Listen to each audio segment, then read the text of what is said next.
We have two guests in the studio. A couple of weeks ago, it was Breakthrough Mental Health Researchers Foundation's biggest men's meals. I'm going to ask what a men's meal is. And mental health event at Adelaide Oval. John Mannion from Breakthrough Mental Health Research Foundation and State Minister for Health and Wellbeing, Chris Picton, MP. Hello, Chris and John. Thank you so much for coming in. Thank you for having us. Yeah, thanks for having us, Ange. How do you guys go with the cold? You just deal with it, I suppose? Cold weather? Yeah, it's been, I guess, good to have some rain for the state, but it's been a bit of a shock to the system with the cold. But we've rugged up, put the warm blankets on the quilt at home, and all okay. It's all about layering, isn't it? Indeed. So whoever wants to answer this question, yourself, John, or Chris Picton, an event like this, tell us about it, because it's pretty popular, and why is it important? Yeah, so the Men's Meals and Mental Health event took place 2 weeks ago. It was the second event that we've done, second year, and we sold out in 6 days. So we had 648 guest joiners. Now, that mix is probably about 80% male, 20% female. And what's really powerful around that is that last year when we did the very first event, it sold out in 6 weeks, and this time it sold out in 6 days. Now, one of the conversations we often have in our mental health world is, do men reach out for support? Well, this event shows yes, they do. The challenge we've often faced is, are we going to the right place? Do we know how to access the right conversations? Do we know how to express what we're experiencing? So the event really is based a lot around that. It's based on sharing of stories, developing skills together, obviously having a meal. But the sort of highlight is the activation we actually do on the Adelaide Oval itself. So we take all our guests down onto the Oval, and we do a concept called Step to the Line, which is a vulnerability activity where we face each other in a big line, and we step forward if we agree with a statement that's being made. And it might start with something nice and soft and gentle, that, I wear glasses, or I had breakfast, or I'm from Adelaide, but it gets into more complex conversations of feelings of loneliness and isolation, of bullying through school, bullying through adulthood, through to those challenges of experiencing mental health challenges ourselves, through to, I felt the world would be a better place without me. And so it's very powerful because it starts with this really big energy, and then people step in and drop their guard very, very quickly. When we're asking questions like, am I lonely and isolated, we're seeing, nearly 30% of that group step in. In fact, I did one of these sessions out in Mantung last weekend, with 45 farmers, and 80% of the group stepped in that they're lonely and isolated. And so we know the negative impact that's actually having. But then leading through then obviously to conversations around, we finish with a beautiful line, step to the line if you feel like giving the man ahead of you a hug. It's very powerful when you watch 650 people come in for that contact, and then the conversation starts. So the event's really around building up skills, knowledge, breaking down some of those barriers. But we have some beautiful guest speakers as well who share their knowledge, and that's what we're all going for. We're going for the improving of our knowledge, our skills and our connections, and ultimately to support further research. Loneliness is a universal issue now, isn't it?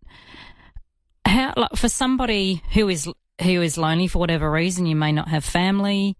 It's easy for people to say, "Oh, just join a group." It's actually not that easy just to join a group, is it? Particularly if you are sort of not socially confident.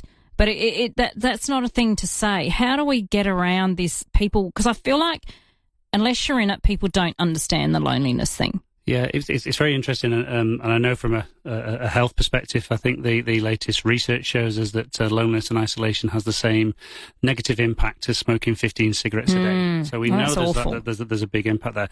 I've just come back from Kangaroo Island, and while I was on the island, I heard about a project that the Year 11 children are doing at school, which is around loneliness and isolation for younger people. Not everybody goes to a sports club. Not everyone's connected on social media. And so they're looking at different ways in which you can then promote engagement, be it through music, be it through art, be it through reading together. There's some beautiful work internationally taking place around, things like books on prescription, exercise on prescription, horticulture on prescription, all these beautiful tools about bringing people together. So our men's event is based around bringing people together, bringing people over a meal, breaking down some of those barriers, starting new conversations. One of the tools we had on the day was these beautiful conversation cards. Now I have to be very proud dad here because my daughter developed these cards. But they were conversation cards because often we have our friendship groups, but we don't know anything about each other. We might ask the same questions each time. We just know those social high-level conversation connections, but not necessarily about the things that sit underneath that. So learning more about our friendship group and understanding, and then looking at how we can then improve those connections.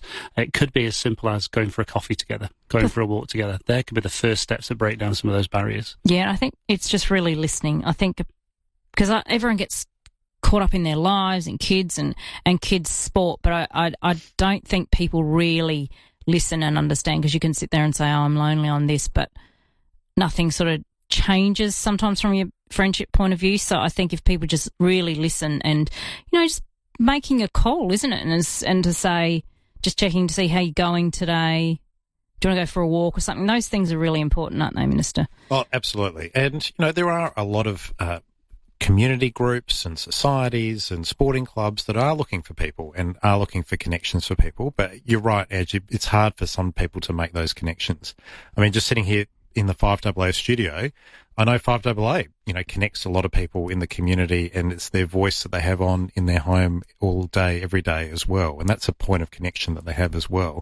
I do worry about, the impact that, social media and screens is having in our community as well, though. And, this is something obviously we've been focusing a lot in terms of kids and what that's meaning in terms of kids' brain developments at that young age, and not developing the social skills that we would normally do at that sort of age.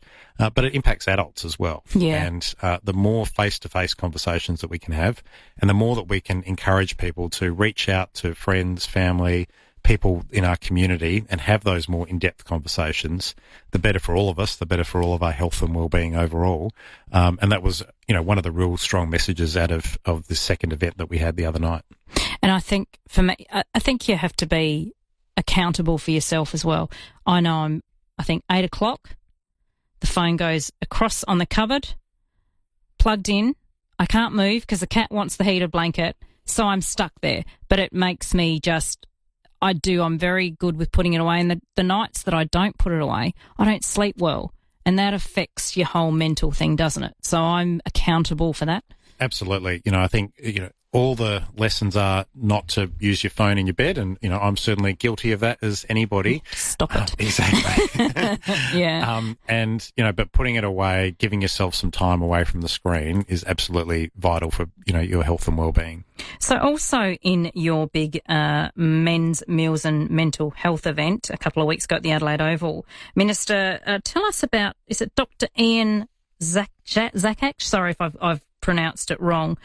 Who is he and what's he doing and bringing to the table for mental health? Yeah, and this was something that started at the first event last year. Is we made an announcement that we're putting $100,000 as the state government into setting up this new breakthrough research fellowship through Flinders University, and it was a commitment that we made. I want to thank Sarah Game as well, who advocated for it as well.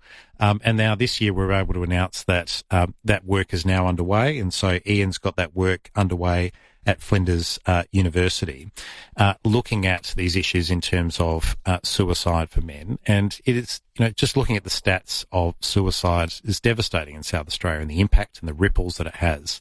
At the breakthrough event the other night, we had a visual representation of that. Out on Adelaide Oval lawns was 244 empty seats representing the lives lost to suicide in the past year. And we don't want to see anyone else in that situation, and the huge impacts that it has on broader community. And the sad truth is that impacts, the number of men is significantly higher.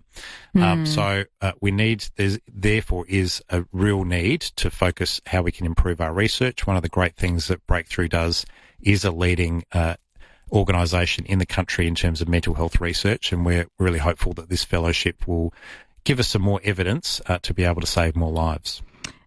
Chatting to John Mannion, CEO of Breakthrough Mental Health Research Foundation and Minister for Health and Wellbeing, Chris Picton MP.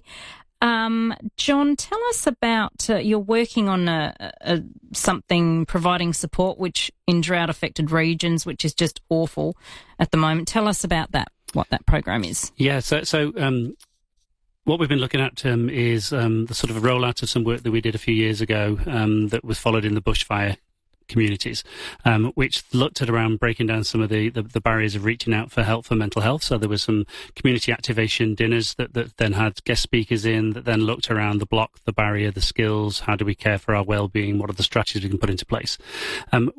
Sitting behind that, then we then looked at some longer term work, so looking around the education and training you can put into place, so that mental health first aid is that first level that you can then build on. What we found then, and the success and the impact that was actually having, then we started to look at, well, from a drought perspective, there's a whole range of comparables, but there's also some very, very different conversations there. So what our farming community asked for was to, one, carry on rolling out the men's sessions, but then also what about our wives? What about female farmers that have got different angles to come from? So working very closely with Steph Schmidt, who is a psychologist, but also a farmer, and working on a program there that's going to be rolled out to 8 different towns across South Australia. So our aim is to go out to 8 different communities, run a men's session, a women's session, and then back it up with the mental health first aid piece. So you're looking at building the skill set and the resilience in each of those communities. Now, that's only one small part of that. This was funded by the state government and through PIRSA. But there's more work that's been now looking at. So they're now looking at further psychological support. They're looking at how the Fat Farmers program, looking at our physical health and well-being, connects with our mental health and how those programs can join together. There's some great programs then looking around the community connectivity and then improving access to services when people do need that crisis support. And what we're finding is one of the beautiful pieces of feedback was that we just love the fact that people are giving us the opportunity to talk and to be listened and to be heard and validated. We have an incredible job to do in our community from a farmer perspective. We provide and we live on the land. The land is very dependent on a lot of things that we actually can't control. So really understanding more of those complexities to support that community is one of those starting points, but it's not the only piece of work. But we know how important that is. So at the men's event, one of our farmers that we've been supporting, Sam Mumford, shared his own personal story and the impact that going through that program actually had. And he spoke about that he felt that was the program that stopped him from actually taking his own life, which is a really powerful narrative to actually hear. Yeah. And so for some people, it's the time to stop. It's time to connect. It's time to join together. Yeah. But also for others, it's about skills building. John, how do we get in touch if people want to know more about you or your services? Yep. So you can go onto our website, which is breakthroughfoundation.org.au. On there, then there'll be a whole range of different dates for the new programs that we're rolling out. We're working very closely with PIRSA on that because we want to make sure that actually the towns that have got the biggest needs. So we're looking at areas on Eyre Peninsula, York Peninsula, Far North, Mid North, Fleury Peninsula, and Kangaroo Island, and the South East. So we're hitting all the major areas because they've all got different narratives and different stories and different impacts. So looking around also how you then bring in the local services to each of those events so that people know who they need to go to and connect to. And we must remind, if anyone's listening, feeling in dire straits, there's lots of numbers you can call, particularly Lifeline 131114. Just talk to somebody, because it could just absolutely change your life and change your family's life. Yeah, I think the block that we have around, will someone understand what's actually happening? How can they actually help? Having that first conversation often lets you realise you're not on your own, as much as complex it is, because the mental health challenges are very, very complex. But we have some incredible services out there that people can reach out to and connect with. So there are phone numbers, there are text lines, there are web lines, but then we've got new services. We've got urgent care centres that are established, and then we've got your community teams. So please do reach out, because our clinicians will help you navigate that pathway. Yeah, and we can pass on any numbers. Minister, before I let you go, I can't not ask you, flu season, it's upon us. Obviously, Leith's not here today. I hope he had his flu shot. Yeah, I hope he did too. What's your message for people and flu and virus this season? Yeah, look, there is no doubt that there's a lot of flu, a lot of COVID, a lot of other viruses out there in the community across Adelaide and South Australia at the moment.